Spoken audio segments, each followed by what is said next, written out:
Jugurtha Bentifrawin, bonjour. Vous travaillez au sein du département évaluation et certification chez France Éducation Internationale. Aujourd'hui, on va parler des coulisses du DELF et du DALF. Comment se déroule la conception du DELF et du DALF? Bonjour Corentin.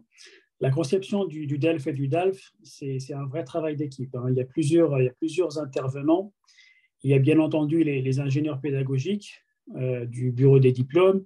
Il y a aussi et surtout toute l'équipe de rédacteurs des sujets d'examen. Il y a également nos relecteurs pédagogiques, nos relecteurs orthotypaux, nos maquettistes, nos dessinateurs, les acteurs, tous les comédiens qui permettent d'enregistrer les supports audio qu'on entend lors des sessions d'examen. Voilà, donc c'est toute une équipe, une très grosse équipe. C'est un vrai travail d'équipe, j'ai envie de dire, la conception de sujets d'examen du DELF et du DALF.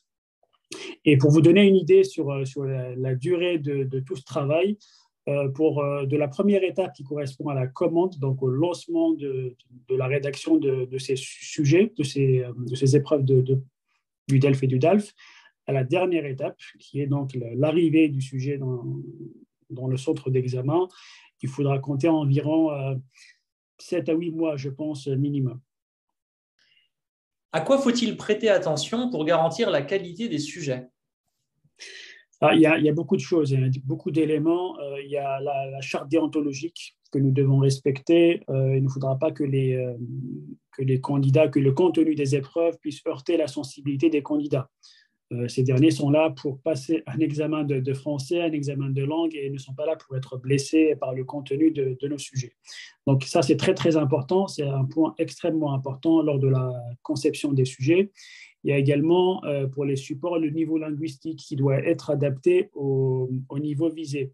Si nous travaillons sur une épreuve de niveau B2, il faudra que le niveau linguistique de cette épreuve de niveau B2 correspond bien au B2 et non pas au C1 ou encore au B1.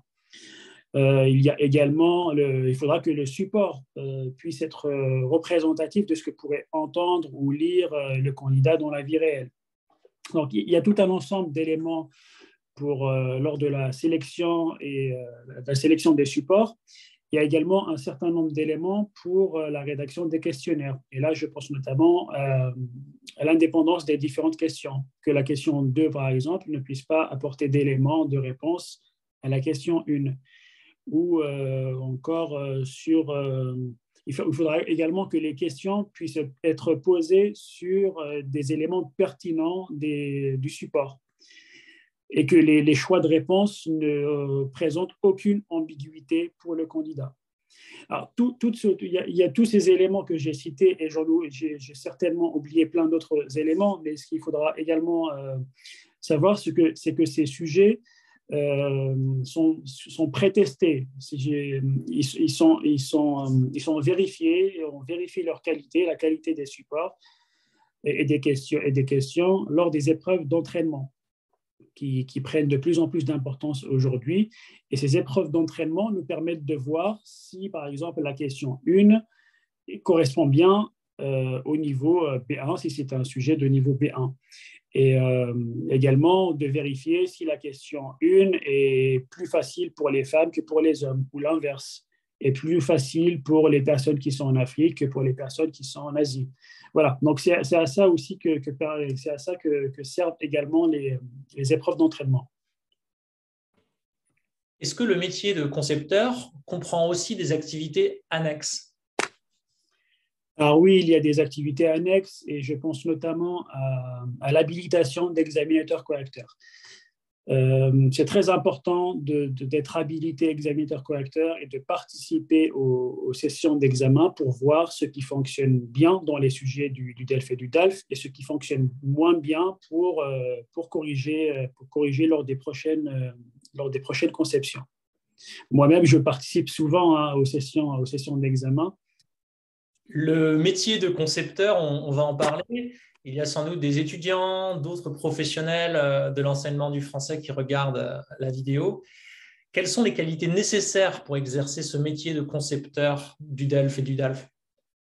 Alors, il y a différentes qualités. Je ne vais peut-être pas toutes les citer, mais je ne sais pas si c'est une qualité, mais disons qu'un des prérequis, c'est peut-être d'être formateur de formateurs, d'avoir été professeur de FLE. Mais pour revenir sur la question des qualités, je pense qu'il faut effectivement de très bonnes qualités rédactionnelles, parce que nous sommes sur la conception et la rédaction du sujet d'examen de langue française. Il y a également là, une parfaite connaissance je dirais même une maîtrise du contenu du CECRL, pardon, parce que nos sujets d'examen du DELF et du DALF sont faits sur la base du CECRL. Donc voilà, je pense que les qualités les plus importantes, ce sont les qualités rédactionnelles et une parfaite maîtrise du CECRL.